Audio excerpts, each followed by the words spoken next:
Give everybody a few more seconds to return fully to your bodies.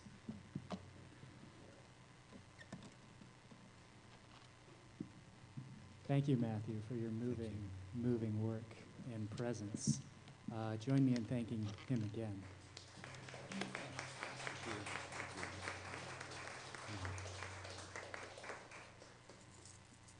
And if I have been informed correctly, Matthew has CDs in the back room back there. How much do those go for? They're $20. $20. So please go back there, check out that and the other things he has on display. And if you feel moved, support his work. Will you be performing in Bellingham again here soon? Yes, I don't have a date, but hopefully this fall. Okay. Be on the lookout.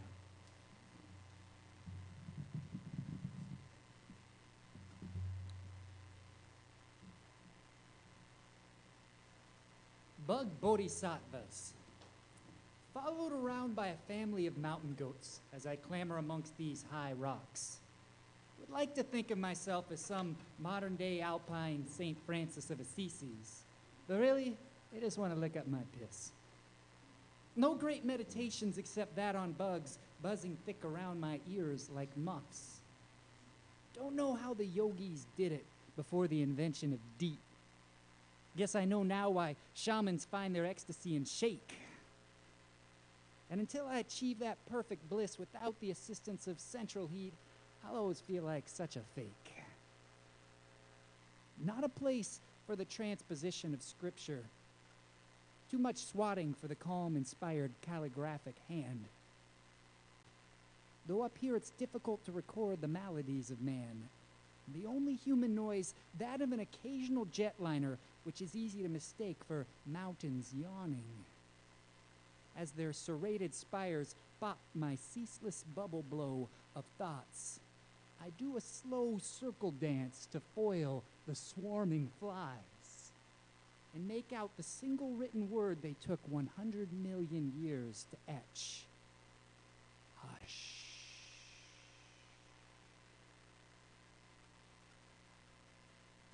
Thank you.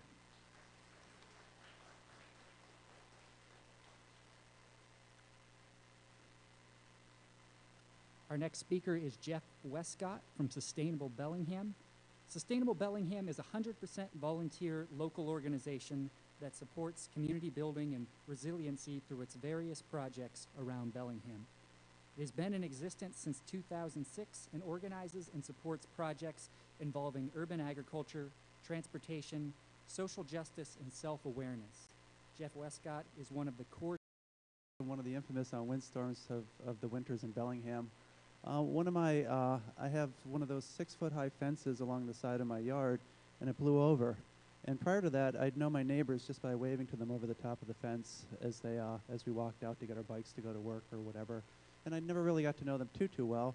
And it was just interesting that when the windstorm blew the fence over, I told my neighbor, I said, you know, it's probably going to be about number 5 on my to-do list of things to get to around the house. And he said to me, you know what, I don't mind if you ever replace that fence.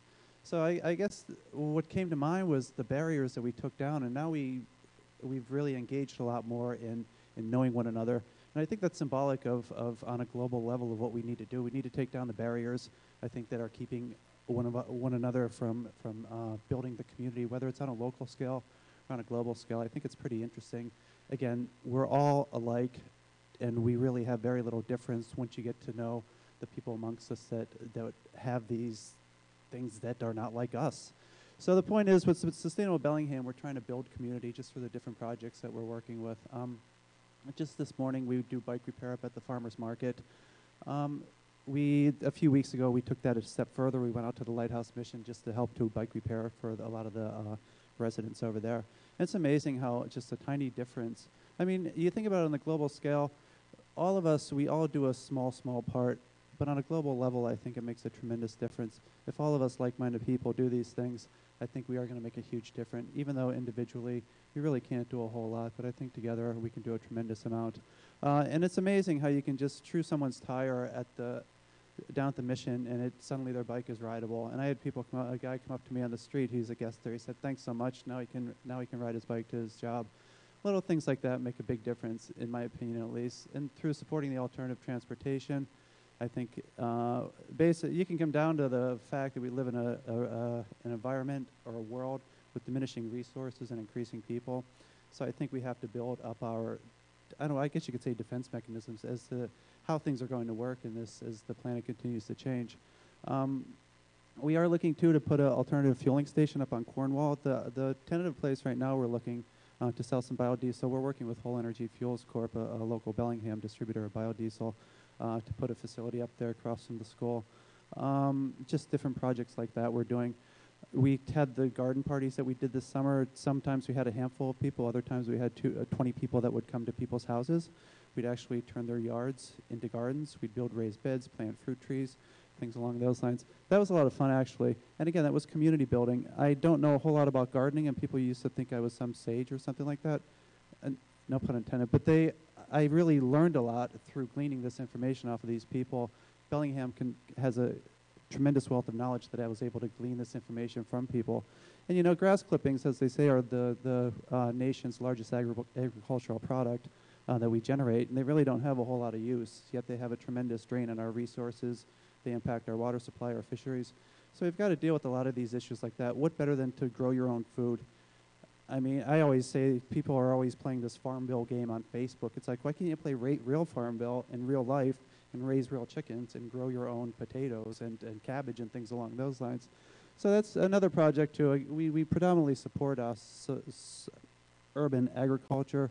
We've done a seed swap for 3 years running over on Commercial Street, where they've been really, really well attended. And again, we've had some of the great speakers of Bellingham, the very knowledgeable people in agriculture that have come in and taught things along those lines. I do have to pull my list out because I invariably forget things. No, I think, and one last thing too, you know, in these times we do have to not forget about ourselves. So we took the month of July and August off, and we really didn't have anything planned for Sustainable Bellingham. So we said, why don't we have yoga? And so we've had these yoga in the parks classes, which have been tremendous. Actually, we've been to Boulevard Park, Broadway Park, Cornwall Park, Elizabeth Park. Next week we're going to be up at Wacom Falls Park. And it's an hour and a half free yoga class. And then we share a community meal with each other. So everyone brings something. I happen to be bringing the Texas fudge brownies from the food co-op, which are just to die for, but I won't go there.